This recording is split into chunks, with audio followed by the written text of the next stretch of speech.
మీరు పుట్టిన నెల ప్రకారం రామాయణంలో ఎవరి లక్షణాలు ఉన్నాయో చెబుతాను వినండి. జనవరిలో పుట్టిన వారికి రావణుని లక్షణాలు ఉంటాయి. తనకి ఇష్టమైన దాని కొరకు ఎంతవరకు అయినా వెళ్తారు. ఫిబ్రవరిలో పుట్టిన వారికి భరతుడి లక్షణాలు ఉంటాయి. కళ్ళ ముందు సుఖ సంతోషాలు ఉన్న వారికి సన్నిహితులైన వారి కోసం అవన్నీ వదులుకుంటారు. మార్చిలో పుట్టిన వారికి మేఘనాథుడి లక్షణాలు ఉంటాయి.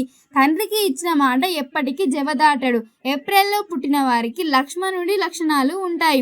ఒక్కసారి తన అనుకున్న వారి కోసం ఎంత కష్టమైనా ఎంత దూరమైనా వెళ్తారు. మేలో పుట్టిన వారికి శూర్పణఖ లక్షణాలు ఉంటాయి. ఒక తప్పు చేసేటప్పుడు వీళ్లకు తెలుసు వీళ్లతో పాటు సొంత వారు కూడా బాధపడతారు అని, కానీ వాళ్ళ స్వార్థం కొరకు ఆ తప్పు ఖచ్చితంగా చేస్తారు. జూన్లో పుట్టిన వారికి సీతాదేవి లక్షణాలు ఉంటాయి. వీరిలో ఎలాంటి పరిస్థితిలో అయినా ఎలాంటి కష్టాల్లో ఉన్నా లొంగరు. జూలైలో పుట్టిన వారికి రాముడి లక్షణాలు ఉంటాయి.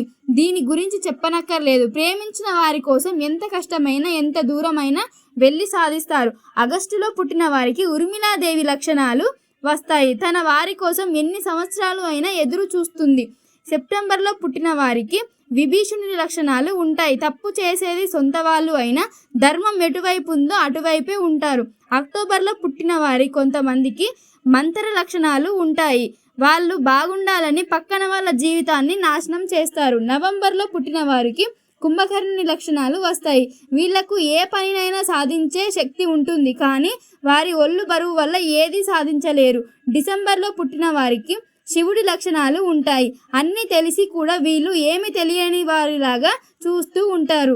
మీరు ఏ నెలలో జన్మించారు, ఎలాంటి లక్షణాలు ఉన్నాయి కామెంట్లో చెప్పండి. జై శ్రీరామ్.